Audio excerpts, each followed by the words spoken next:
welcome to Can We Talk? My name is Paula and I'm the host. As you know, every week I invite a lovely guest to come on and just tell me about their dream and what they're doing to make sure they achieve their dream. With no further ado, I'm going to introduce Tay. Hi. So Tay, if you want to tell us a little bit more about yourself. Okay, so I'm Tay. I'm the founder of NincLondon, which is a nail brand. I'm a qualified nail tech and I provide a mobile nail service, and I'm also a session manicurist, so I do nails for like magazines, campaigns, top profile clients, and yeah. Okay, so every time I invite a guest onto my show, Yeah. I ask them one question. Okay. So what's the dream? The dream. I haven't got like one ultimate dream. Okay. I feel like I've got a few. Okay. But I guess ultimately, I said I haven't got an ultimate dream, but I'll say the main thing. But ultimately, the main thing I'll say is that I definitely want to help people in whatever way that I can.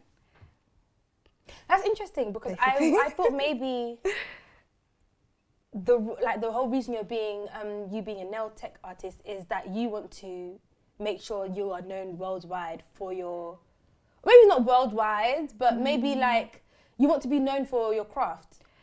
But that's not the case. That's not the overall dream. No. Okay. But I think for me is I enjoy nails. I love it. Obviously I want to go further than where I am. Yeah. I want to keep going and building. But there's also like, I would say like I'm not just like in a box with just like a nail tech. I do other stuff as well, and I will continue and pursue to do those stuff. But I would say that's one of probably many other things that I will do and get myself into. So being a nail tech, is that because you enjoy it? Yeah. Okay. Yeah. And then like I saw, like I think I'm good at marketing. Yeah. So I'm able to like get clients and build on it and stuff. And then like the more you get into it, the more you see how the industry is. And in every industry, like someone wants to make an impact. Yeah. And so like I want to be able to make an impact on my side as well within the industry. So yeah.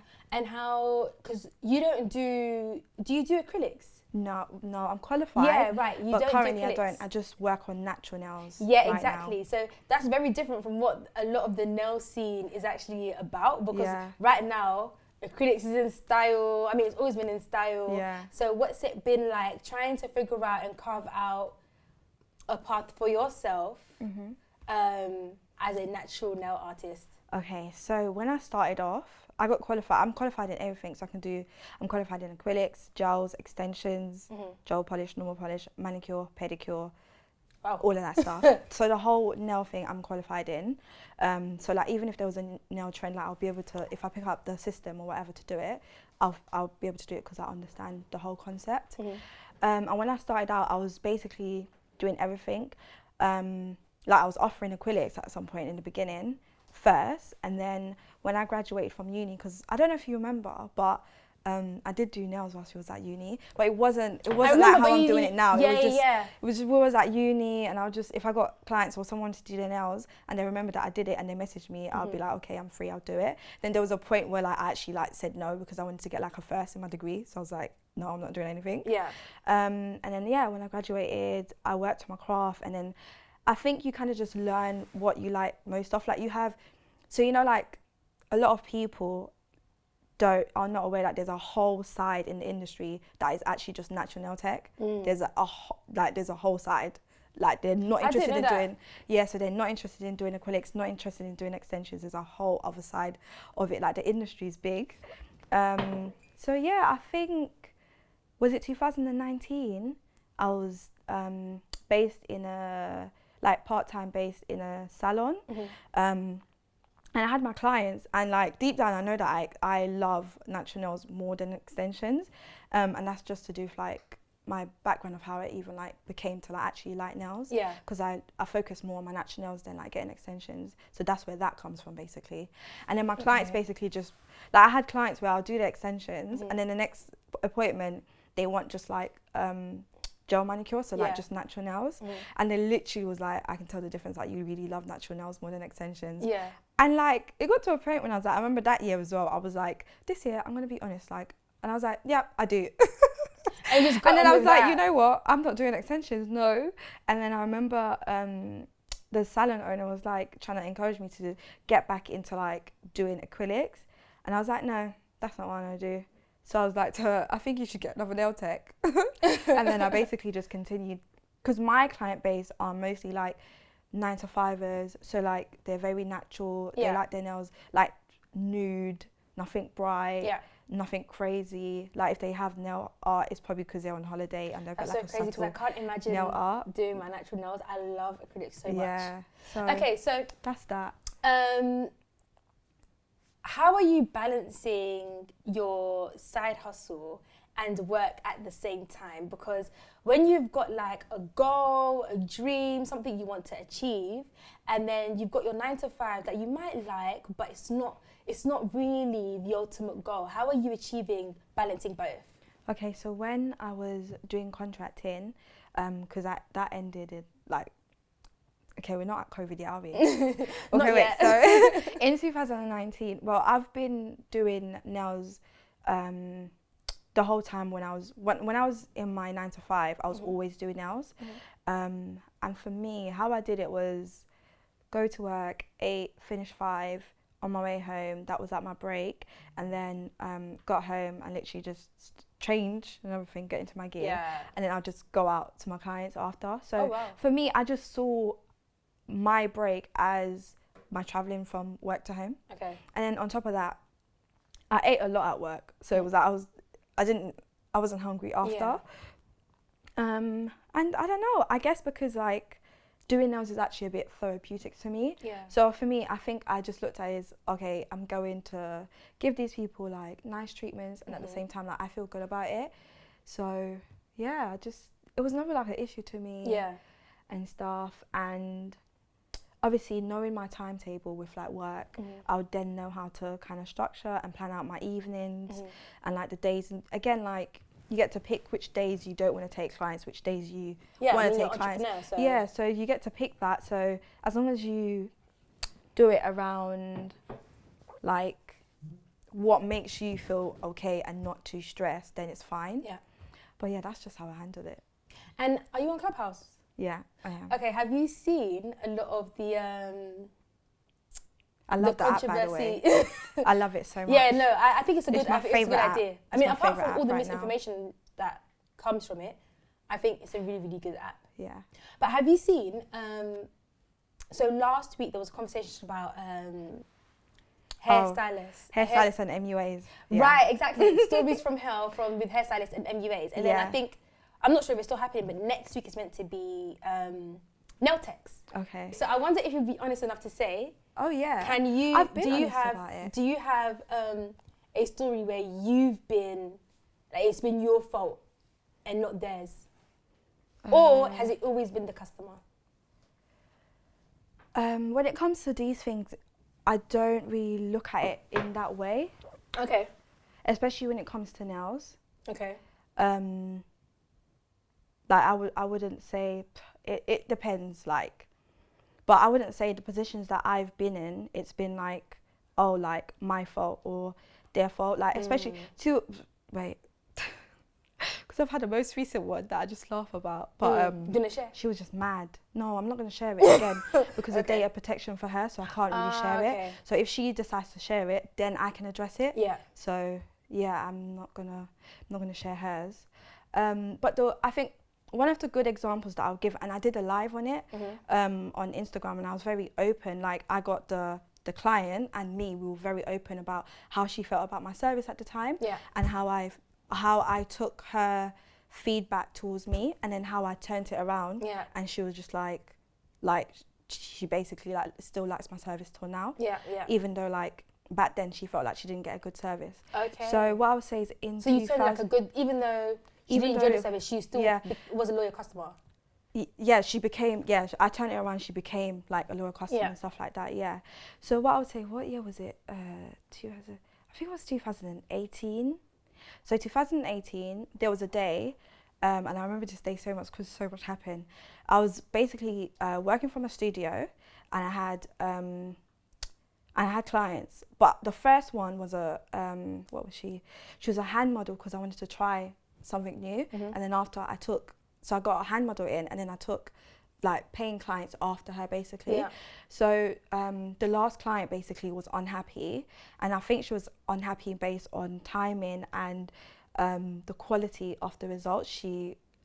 And also because I was a mobile nail tech, but that day I was based in a studio, so I told her to come, and then she was just like, do you know what, for what you did, I'd rather you just come to me, and she would have paid the extra. Yeah.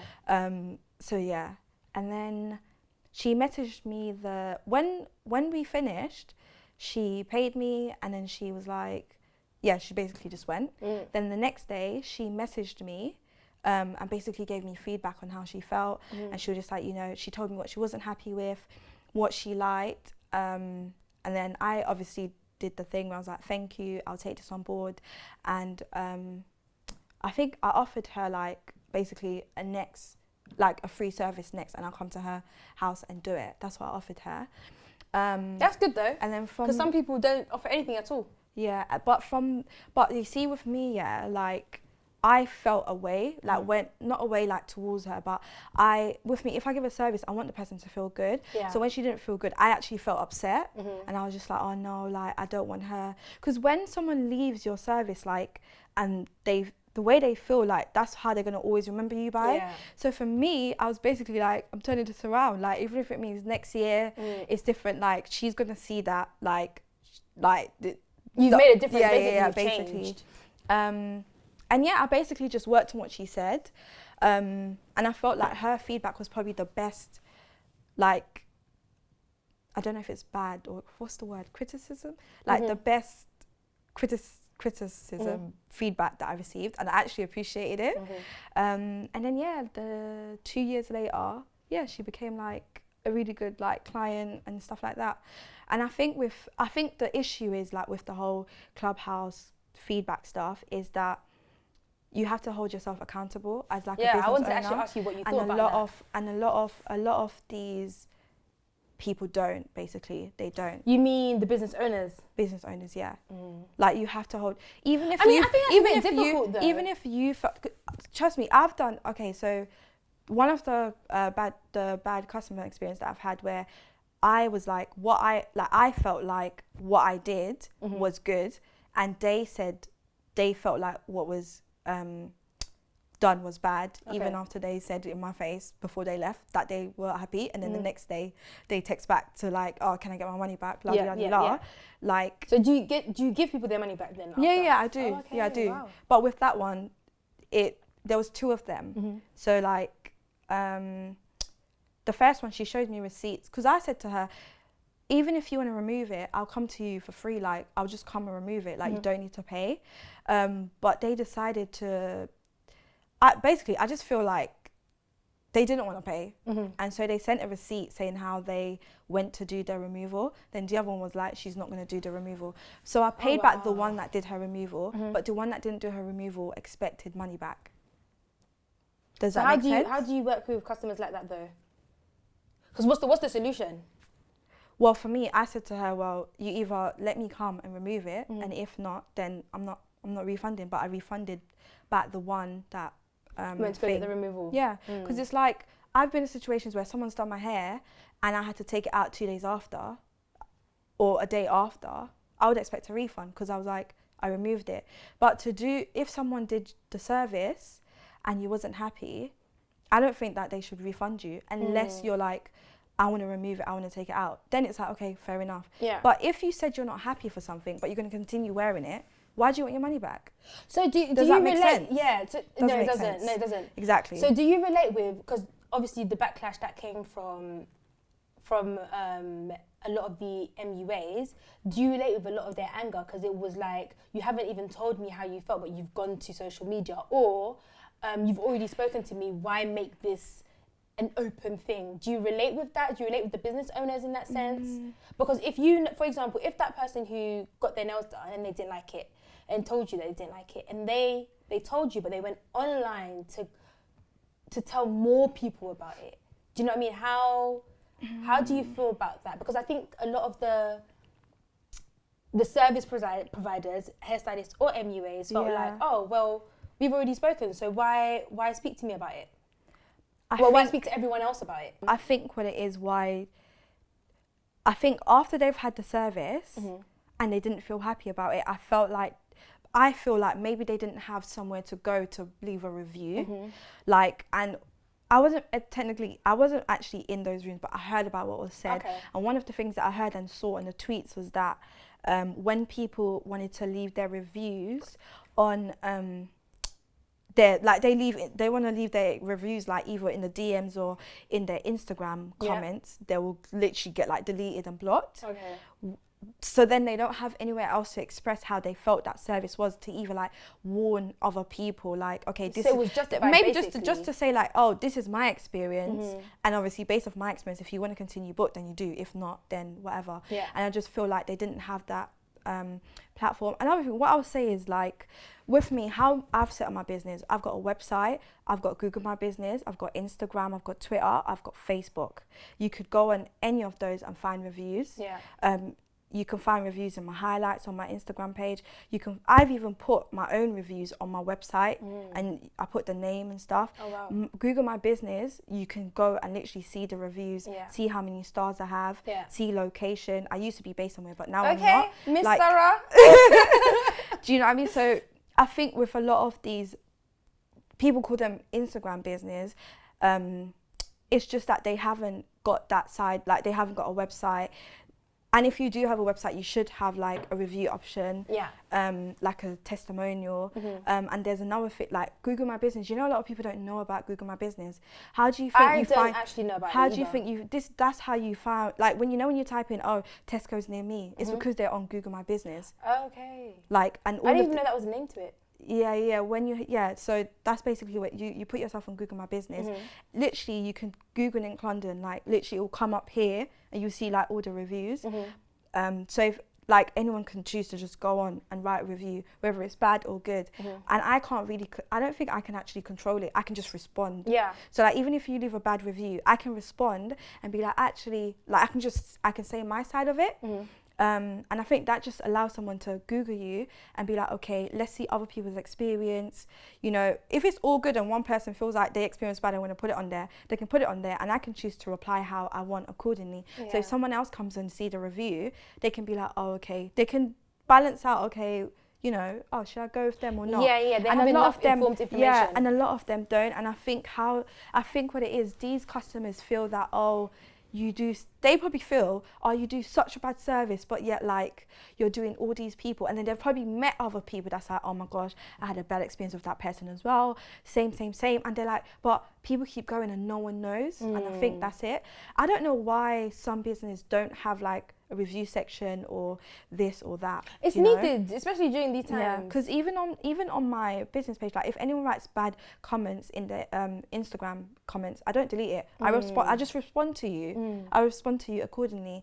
If you DM me, I respond to you accordingly, and that's it. Like, because it is what it is. Like, there's no point deleting it. Yeah, I mean, it's their experience. Yeah. So let's move away from Clubhouse and everything that's happened on there. Okay. Do you feel the pressure of having to be successful or having to make sure your dream comes true? Because I find that a lot of people, I speak to them, they're always like, oh yeah, I'm doing this, I'm doing that, I'm doing this, I'm doing that. And it feels like they're almost rushing to get to the end goal as opposed to enjoying the journey.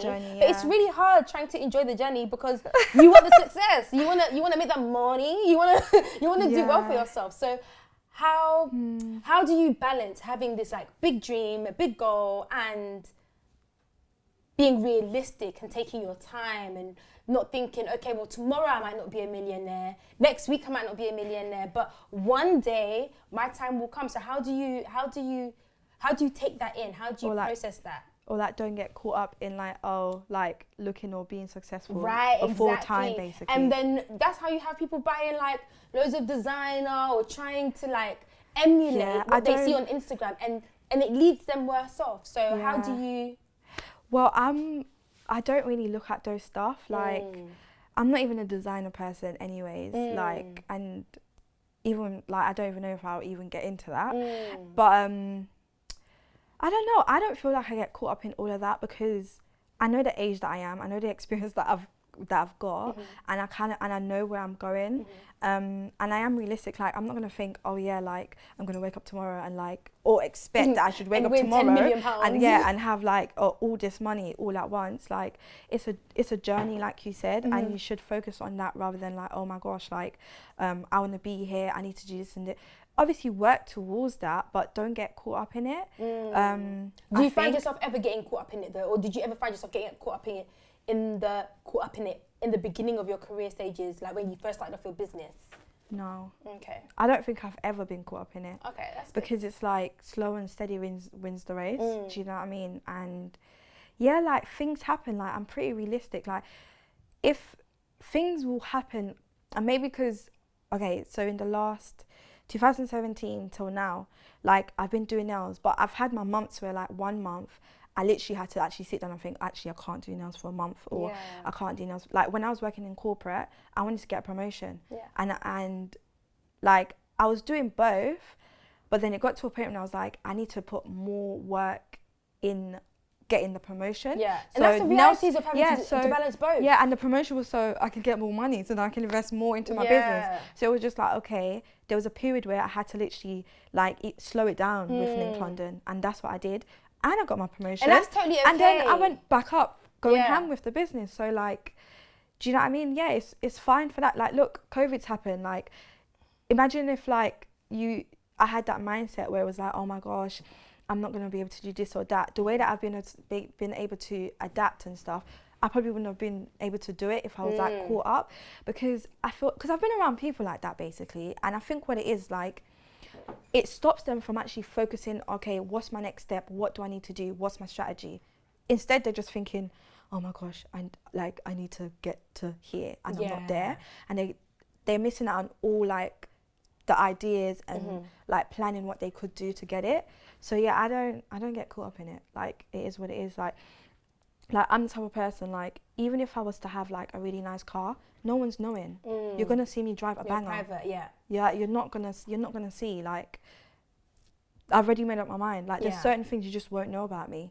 So in the interest of time. Oh, sorry. No, it's fine. I'm just worried because we've scheduled time. Yeah. What's your takeaway from your journey? Like, what is it that you want to see yourself doing in 5-10 years time? 5-10 years time. Number one is definitely helping people.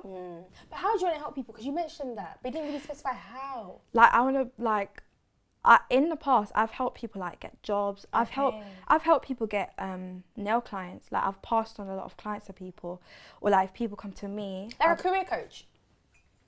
No, not a career coach. No? More like maybe like a consultant or like I would say consultant / business coach, but also like the way I think about like business models is always around bringing other people in. It's not just like myself. Even with my nail brand, like I don't think you've got me on Snap, but I always say on my Snap to people like NincLondon is not about me, it's actually for the community. Okay. Obviously, I was hoping this year you guys will see what I meant by that. But with COVID, it's gone back. That's not going to come out soon. But you're still going. That's the good thing. Do you know what I mean? Yeah, I'm still going, and I also have like a business partner as well. So that's going to help me build it more, and hopefully, not like faster, but just like having that second option and that second person to put an input will help me make decisions quicker, because it's like I won't take ages like analysing.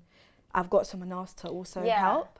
So I'm looking forward to that. So then, yeah, hopefully this year sometime, you guys will be able to see where I mean, like NincLondon isn't just like, it's not just me. Like even though I started it, it was always gonna bring people in. And I think, because like I'm going for a rebranding basically, because I've got a partnership now. So like when I announced that, I'm hoping people get to see like it's not just like, oh, it's not just me, like I'm not just trying to make it all about me. It's about the community. So yeah, that's something new that should be coming in at some point this year, because you know with COVID it slows things down. It's not easy. Like I've not completely stopped, but it's just slowed things down. It's just like you're thinking, okay, what can I work on that COVID is not affecting this part of the business? Right. And there's just a lot of that right now. Because obviously, like, I can't really take clients. So it's just like, okay, cool. What else can I do in preparation? And that's how I think, like, right now for me, I'm planning and strategizing, okay, putting things in place. When we're allowed out, bam, I'm going. You're going ham. Yeah. So that's just what I'm working on, basically. Well, I hope in 5-10 years' time we see more from you. I know already we're going to be seeing loads from you. But thank you so much for coming on. It's all right. Thanks for having me. I really appreciate it. No worries. And that's it for today, folks. If you can like, subscribe, comment, all the YouTubing stuff.